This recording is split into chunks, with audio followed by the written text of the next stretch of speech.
euh, relativement plat. On va avoir certains dénivelés dans le secteur de Chinon, des vignobles qu'on va retrouver, mais c'est des dénivelés sans grande difficulté, mais quelques petits vallons. Pour ceux qui ont peut-être fait le Danube, ça pouvait ressembler un petit peu à ce que vous avez retrouvé dans la vallée du Waco, où on a certains petits dénivelés, là, mais rien de très complexe.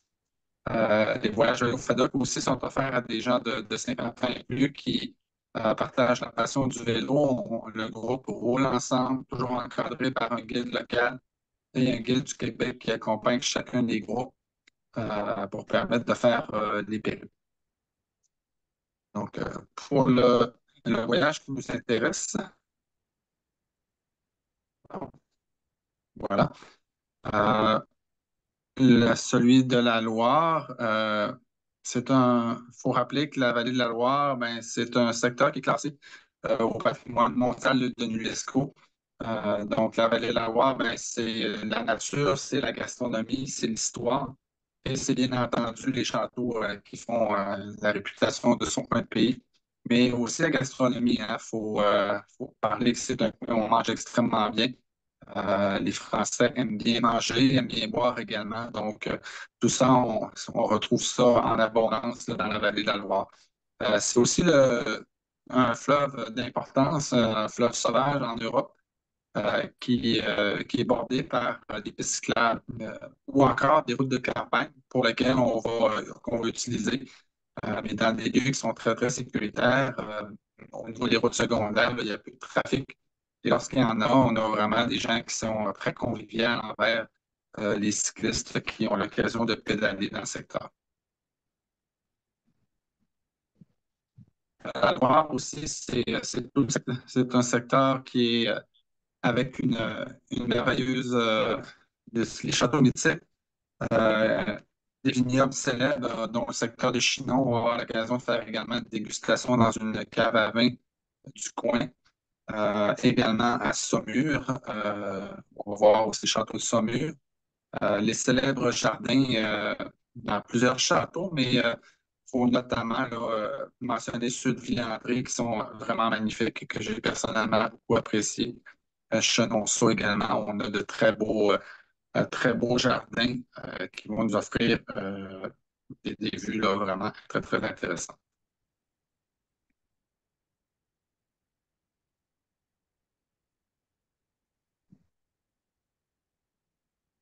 Effectivement, je ne sais pas ce qu'il y a, il y a comme c'est la même dans ma présentation, la slide n'a pas changé. Voilà.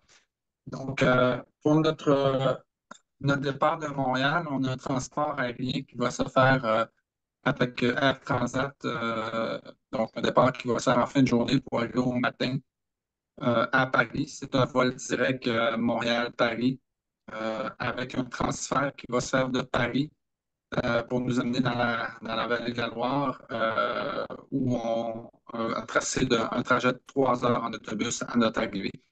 Par la suite, lorsqu'on va compléter le périple, on va avoir un retour de Nantes vers Montréal. C'est un vol également direct qui va se faire toujours avec Air Transat. Bien entendu, là, les transferts sont toujours inclus des aéroports vers les hôtels et de l'hôtel vers l'aéroport.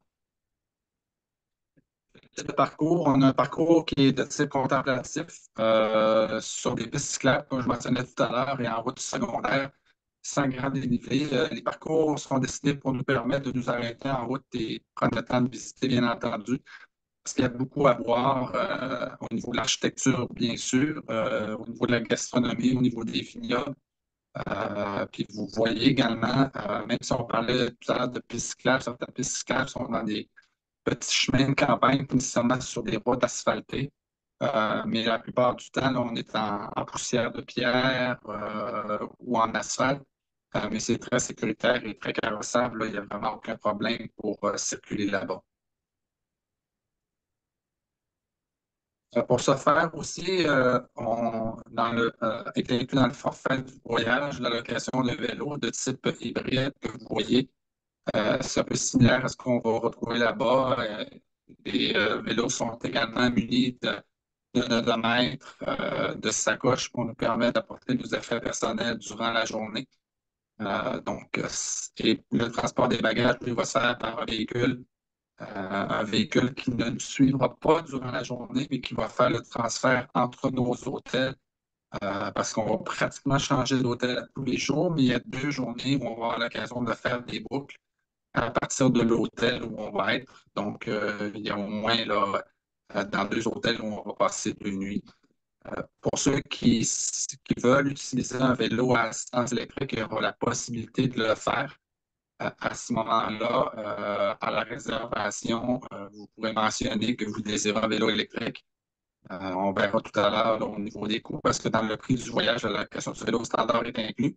Et pour ce qui est des vélos à assistance électrique, à ce moment-là, il y a un coût supplémentaire qui est exigé.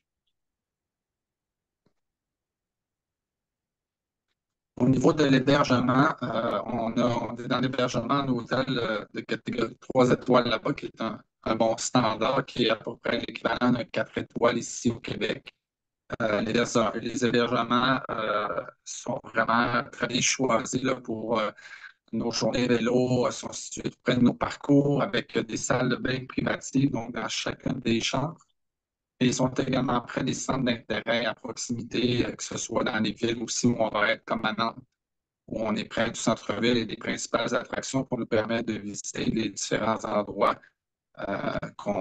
lorsqu'on aura également du temps libre, parce que dans certaines journées, on aura du temps libre qui permettra aux gens de pouvoir faire certaines visites. Pour que les repas qui sont inclus en grand, tous les repas, les déjeuners à l'hôtel sont inclus. Pour tout ce qui est des questions au niveau de l'alimentation, donc si vous avez des allergies, si vous avez également des intolérances particulières, donc on a l'inscription sur les fiches d'inscription, tous ces éléments-là sont considérés et les guides vont avoir fait un travail préalable avec les endroits qu'on va aller visiter normalement pour parler avec les chefs pour s'assurer que vous aurez à ce moment-là des repas qui vous seront accessibles. Puis pour ce qui est des formules techniques, mais aussi qu'on aura exclu des éléments, exemple, euh, si vous êtes allergique ou ces éléments-là pour éviter des situations qui seraient un petit peu embarrassantes. Donc, si on est habitué à gérer ces éléments-là. Pour ce qui est des soupers, de mémoire, il y a 2 soupers qui sont inclus. Le reste des autres soupers vont se faire sur proposition des guides. Euh, on a préféré garder cette ouverture-là, cette latitude-là, parce qu'on on mange beaucoup dans des voyages comme ceux-là. Donc, et à ce moment-là, lorsqu'on fait des menus de groupe, on oblige tout le monde à un certain standard de repas. Donc, on préférait garder les repas dans le choix du voyage libre en soirée pour permettre plus de latitude. Et les gens également ne sont pas obligés nécessairement le soir de suivre le groupe. S'ils ont une tentation pour aller tenter une expérience particulière dans un restaurant de leur choix, ben, ça sera à eux de le faire, il n'y a aucun problème. Mais les guides vont toujours prévoir des endroits pour aller souper pour ceux qui vont décider d'accompagner le groupe.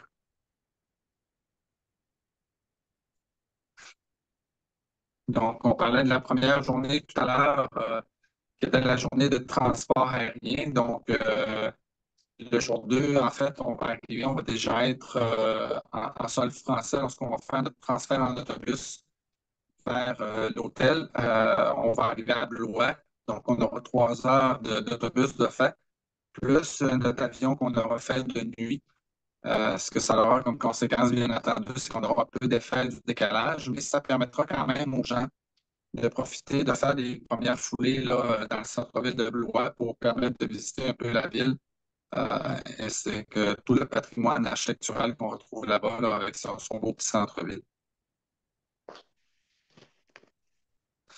Donc, je vous présente ici un petit peu la carte du parcours qu'on va faire. Donc, on va faire un parcours d'est en ouest où on va aller vers la côte atlantique, toujours en longeant, bien entendu, la Loire et éventuellement aussi, on va voir tout à l'heure le Cher. Là, donc, on va partir de Blois. Paris se trouve, si vous regardez en mortaise un peu au bas, là, je vous agrandis la carte où on voit un petit peu Paris qui est plus au nord d'Orléans et de Blois éventuellement. Donc, c'est là qu'on va faire nos 3 heures de bus. Par la suite, vous avez le parcours qu'on va faire qui va nous amener jusqu'à Nantes.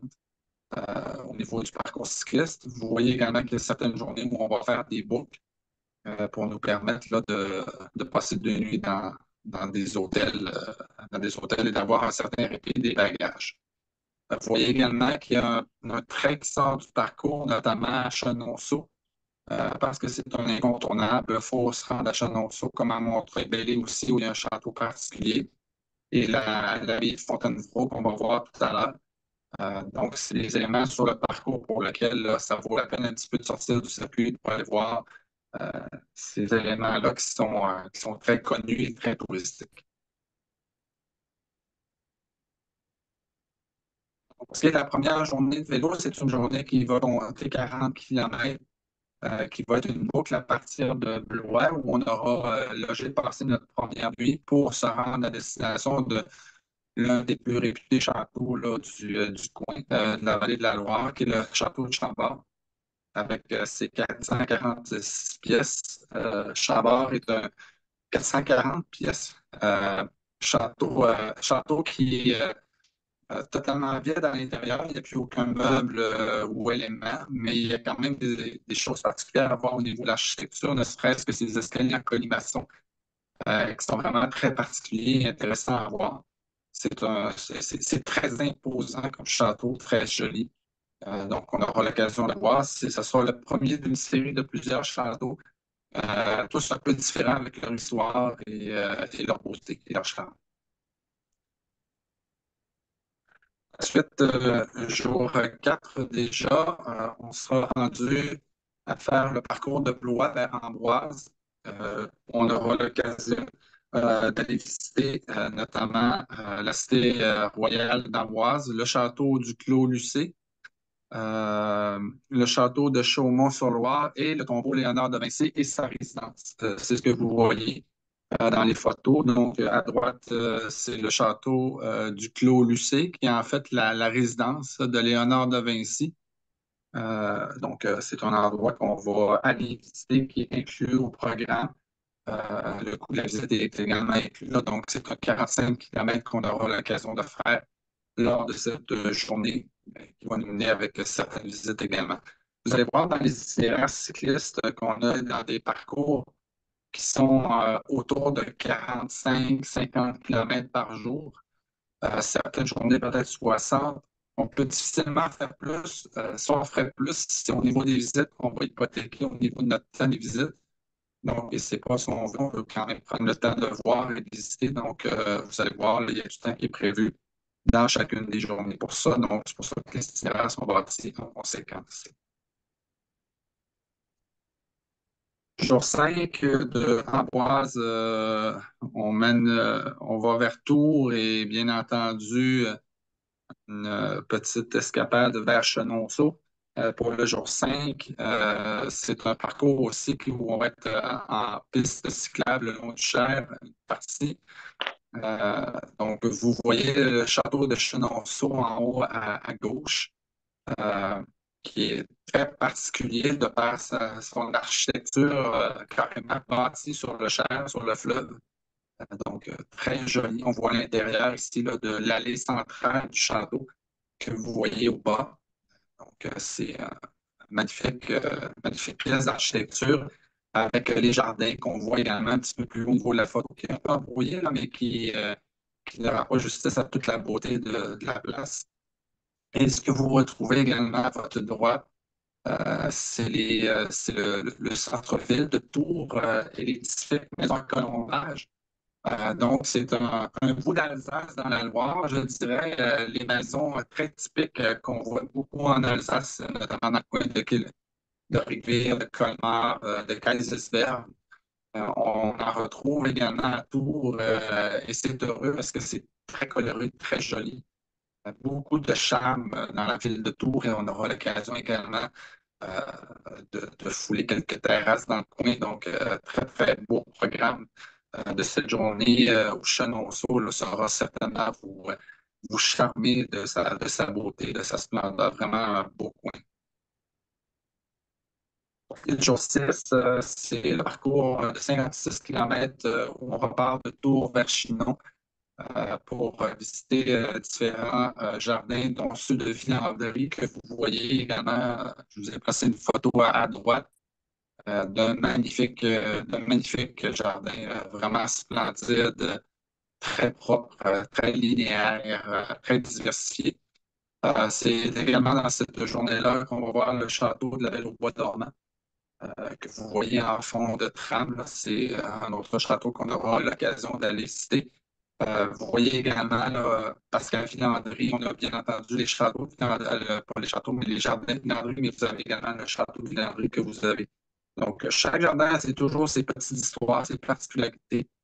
Euh, c'est intéressant de voir comment chacun a sa personnalité aussi en même temps, et comment est-ce que malgré qu'il y a plein de châteaux, comment chacun a cette petite particularité qui lui est significative et qui lui est propre.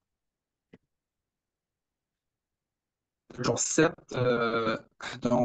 qui va nous mener de château, qui va nous permettre de faire une boucle à Chinon, où on va visiter l'église Notre-Dame des Rivières, le château Rivaux, et où on aura également l'occasion de faire une dégustation au vignoble de Chinon. Euh, on voit ici, là, je ne sais pas si ça sera exactement le même. J'avais eu l'occasion d'aller dans une cave à vin à Chinon, qui était une cave à vin. Je crois que c'est celle qu'on voit ici au fond, euh, dans un gravé, pas gravé, qui était taillé, voilà, dans le roc. Donc, pour les amateurs de vin rouge, là, c'est une très belle opportunité de faire une dégustation intéressante. Les châteaux de Rivaux également, qu'on aura l'occasion de visiter, qui est inclus dans le prix du voyage aussi. Hmm. C'est vraiment un château, hein. C'est une visite de château. Ouais. Avec un... Ouais. Le jour 8, Chinon-Saumur, donc on repart de Chinon. Euh, et dans cette journée-là, il y a quand même beaucoup de temps qui va être consacré à la visite de l'abbaye de Fontevraud, qui était l'endroit où a vécu Richard Cœur de Lion. Donc, très particulier. Vous voyez l'abbaye ici à votre gauche. C'est très imposant comme endroit. Beaucoup d'histoire aussi, très intéressant. Et Yeah. à droite, au haut à droite, c'est le château de Saumur qui est sur Maybe you could un one could promontoire. hotel, you know? Il faut savoir pour la plupart des châteaux que vous allez visiter également, que vous allez voir, c'est que souvent, pour s'y rendre aussi, les châteaux sont souvent bâtis non pas dans la plaine, mais sur de petites montagnes ou certaines montagnes. Donc, il faut des fois avoir un peu de dénivelé pour se rendre au château, mais on a toujours une très belle vue une fois qu'on est rendu en haut. Ce pas des montées qui sont très abruptes, mais c'est des montées qui sont quand même à prévoir également. 4 km pour cette journée-là. Région 9, Montreuil-Brésil, 45 km. C'est un endroit qui est très particulier. C'est ce que je vous montrais tout à l'heure le long du parcours. On sortait un peu du parcours comme on le faisait à Chenonceau pour aller à la cité médiévale de Montreuil. Vous voyez ici ce qui est très particulier à la cité médiévale de Montreuil, c'est son réseau de souterrains qui est assez unique, très, très grand, très bien préservé. Très bien restauré également. Vous voyez l'éclairage qui met véritablement en valeur cette pièce d'architecture construite dans les années dont je ne me souviens pas. Mais vous aurez l'occasion de le voir pour ceux qui font le voyage. On voit ici là, en bas la cité médiévale de Montreuil. Vous voyez très bien là, qui est une cité fortifiée, hein, où on voit très bien là, toutes les fortifications. Donc, très particulier, très différent. On n'aura pas vu ça dans aucun autre château, ce type de souterrain-là. Donc, voilà pour ce qui est de Montreuil, qui est le jour 9 là, pour un 45 km.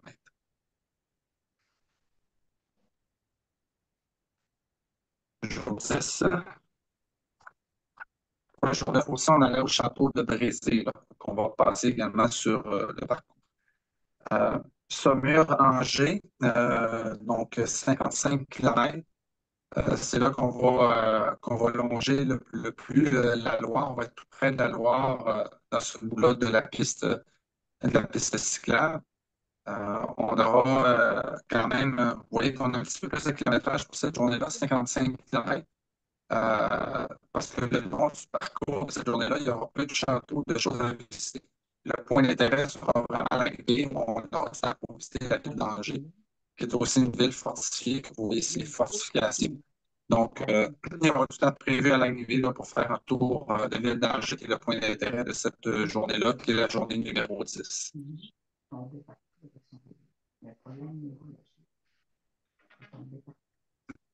Le jour 11, Angers vers Ancenis pour un parcours de 65 km.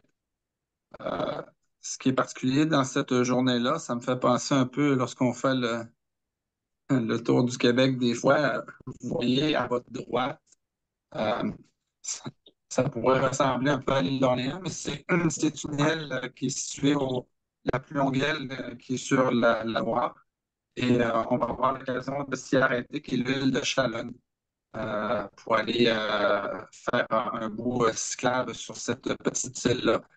C'est également une journée où on va être au cœur des vignobles d'Angevin, situé tout autour de la ville d'Angers, donc de très beaux vignobles là, qu'on aura l'occasion de pédaler au travers.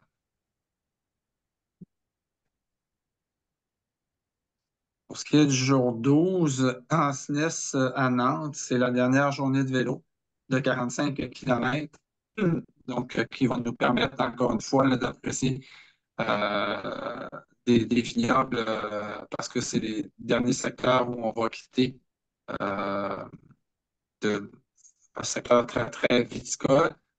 Mais on va aussi tomber dans des paysages sauvages où l'omniprésence de l'eau va toujours être là. Vous voyez ici les fameuses petites barges peu profondes parce qu'il faut se rappeler que la Loire, c'est un fleuve, mais c'est un fleuve qui est peu profond, un peu tirant d'eau. Donc, on voit beaucoup de ce type de barges-là avec des fonds plats qu'on appelle. Donc, on aura l'occasion de les voir dans le secteur d'Ancenis.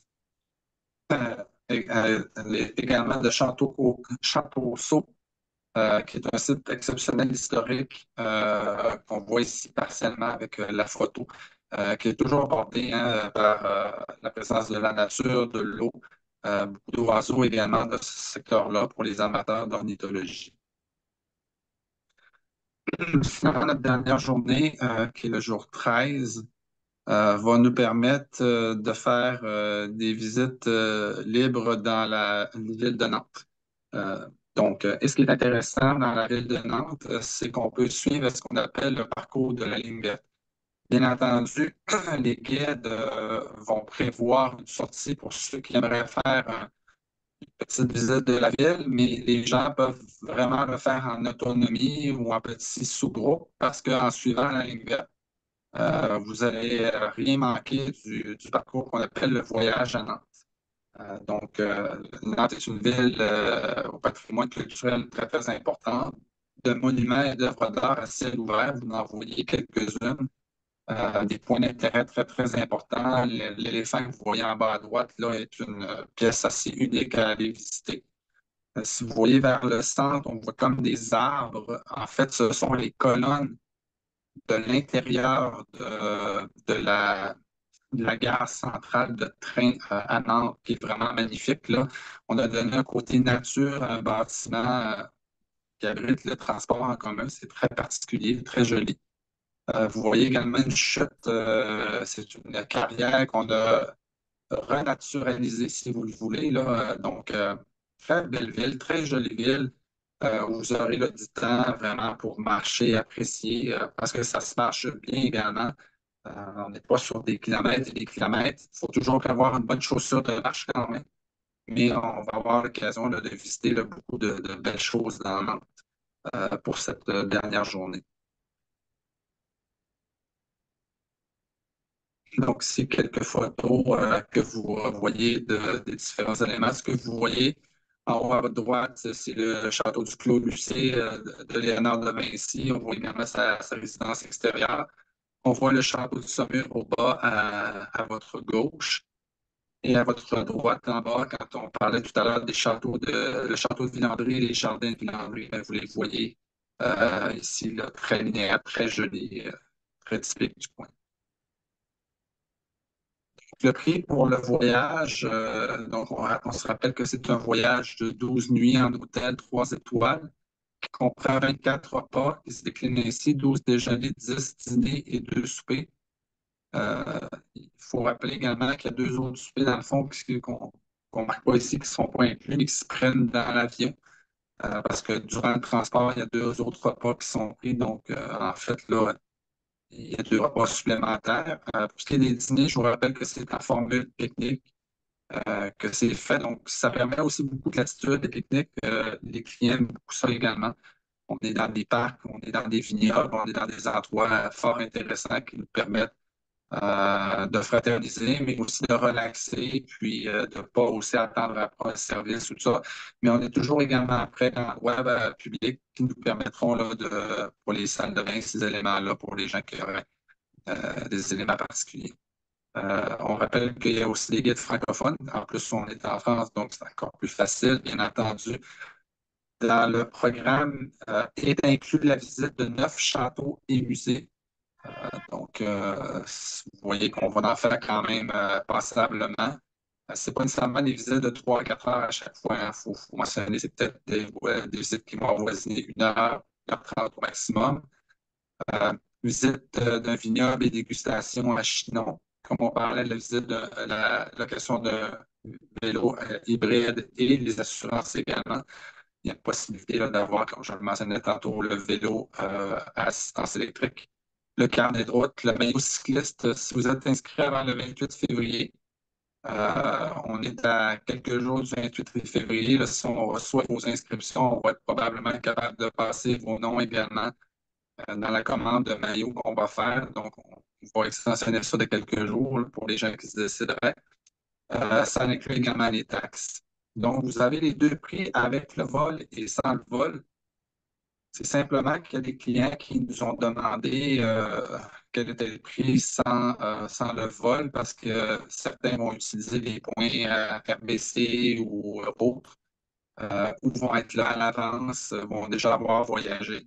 Donc, il est possible d'acheter le voyage sans le vol aérien, mais à ce moment-là, il faut venir nous rejoindre aux endroits où on arrivera et aux heures également. Donc, c'est-à-dire de venir à notre arrivée à Paris, à Charles de Gaulle, pour être capable de prendre le transfert pour se rendre vers la ville, notre première ville, la ville de Blois, qui est notre premier lieu de coucher. Donc, 6395. Donc, au niveau des options possibles, il y a le supplément occupation simple qui est à 995. Par contre, les gens qui s'inscrivent et qui sont présentement en occupation simple, on procède au jumelage des clients avec d'autres personnes, donc du même sexe. Donc, si vous êtes une femme, vous cherchez une femme pour co-chambrer, à ce moment-là, on va tenter de faire des jumelages. On le fait régulièrement sur plusieurs voyages et ça fonctionne bien. Même chose pour les hommes, donc il y a la possibilité de faire des jumelages. Donc, pour les gens qui veulent également la location de vélo à assistance électrique, donc pour la durée du voyage, c'est au montant de 295 pour la durée du voyage.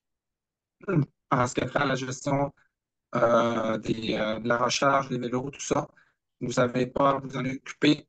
Donc, le soir, lorsque vous arrivez à l'hôtel, vous laissez votre vélo et les guides vont s'occuper de prendre les batteries de chacun des clients qui ont des vélos à assistance électrique pour les faire recharger. Et quand vous allez arriver le lendemain matin, votre vélo sera avec des batteries qui ont été rechargées au complet. Donc, pas d'inquiétude à avoir là-dessus. Ce que vous voyez à votre droite, c'est le maillot cycliste qui est offert cette année, euh, que je trouve vraiment joli, les couleurs cette année pour le voyage de 2024, les voyages de 2024 dans le fond. Donc voilà, en terminant, un petit rappel aussi qu'on a des destinations au Québec, donc Sandbanks en Ontario, les îles du Saint-Laurent et le tour du lac Saint-Jean qui vont se faire. Par contre, le tour du lac Saint-Jean est présentement plein. On a ajouté un autre départ à la fin juin. Donc, on a déjà, je crois, 6 ou 8 clients sur ce second départ-là. Donc, c'est des groupes de 20 personnes. C'est la même chose aussi pour les châteaux de la Loire. Donc, on prend un groupe maximum pour les châteaux de la Loire. Je crois que c'est 16 ou 18 personnes pour les châteaux de la Loire. Donc voilà, je ne sais pas si vous aviez des questions.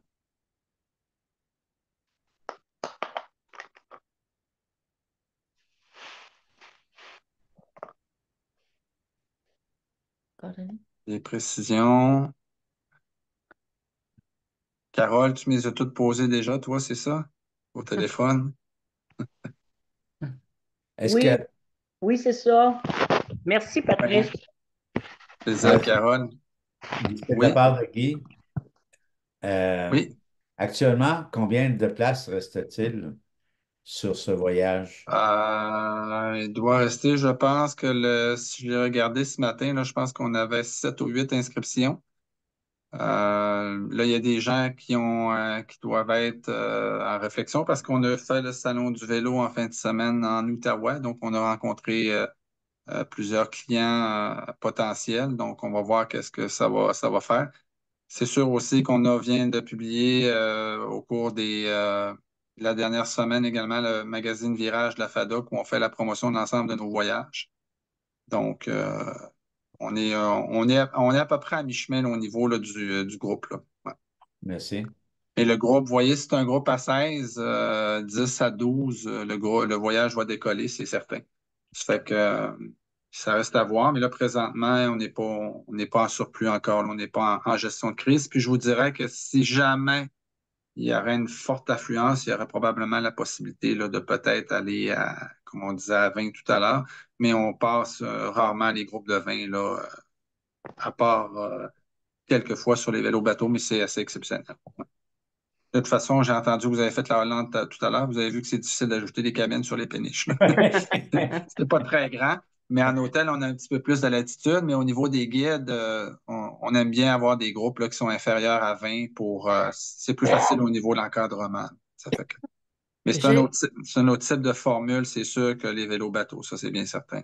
Ouais. j'aurais une question. Ça semble fortement axé sur les visites aussi des Les châteaux. châteaux. Euh, Si on a vu plusieurs de ces châteaux-là, est-ce qu'on peut aller en partie avec le groupe et en passer puis faire du vélo autour ou non? Ben, en fait, lorsque nous, on fait, exemple, une visite d'un château, je vous donne un exemple, là.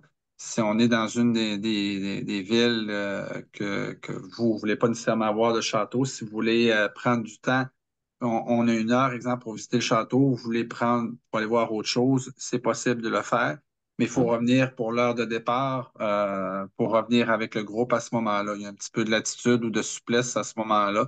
OK. Parce qu'effectivement, des fois, il y a des gens qui disent, bon, mais moi, je ne ferai pas cette visite-là, ou qui restent dehors, qui vont faire autre chose. Donc, OK. il n'y a pas d'obligation. Les activités sont prévues pour permettre aux clients de voir ce dont mais si vous l'avez déjà vu, OK. ça Puis fait, ces visites-là, elles durent quoi, 1 heure et demie, ça 2 heures? dépend, ça dépend des lieux qu'on va visiter. C'est variable pour les deux. Dans certains cas, des fois, il y a des éléments qui sont à proximité dans d'autres. Des fois, les châteaux sont isolés, c'est plus difficile. Donc, des fois, c'est pas toujours possible de faire des choses autour, sinon que de profiter de l'air et du plein air et Oui, de la oui, bien place. sûr.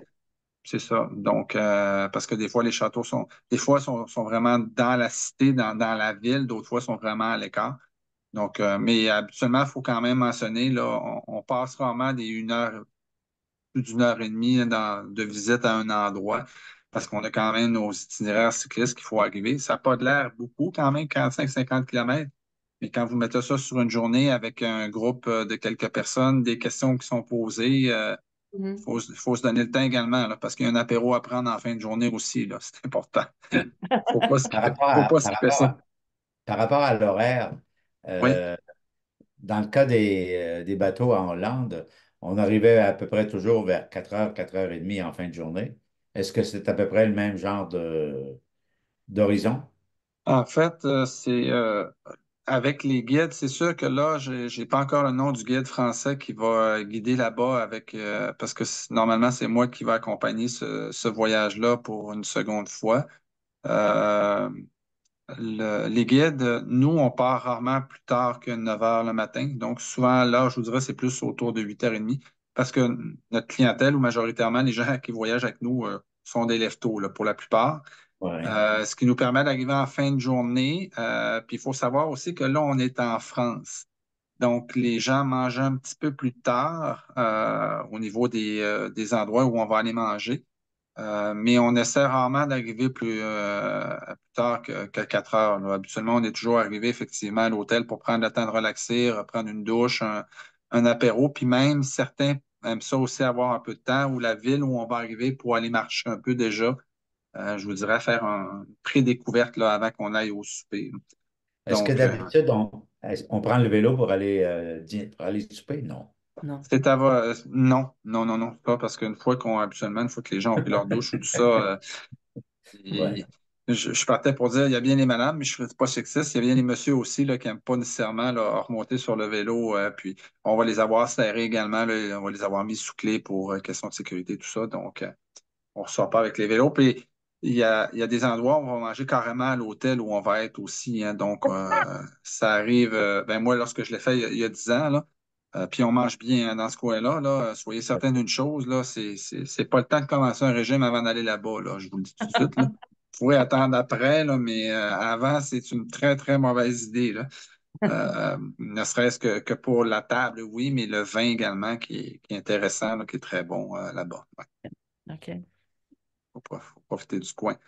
Mais moi, c'est un des secteurs aussi qui m'a dépaysé par rapport au vignoble. Je me souviens, lorsqu'on l'a fait, on est arrivé, on a comme monté une côte et on est arrivé dans un vignoble et j'ai tourné ma tête à 360 degrés. C'était de la vigne à perte de vue. C'était vraiment particulier. J'avais l'impression d'être un enfant sur un terrain de jeu. Je regardais partout. C'était magnifique. C'était très beau.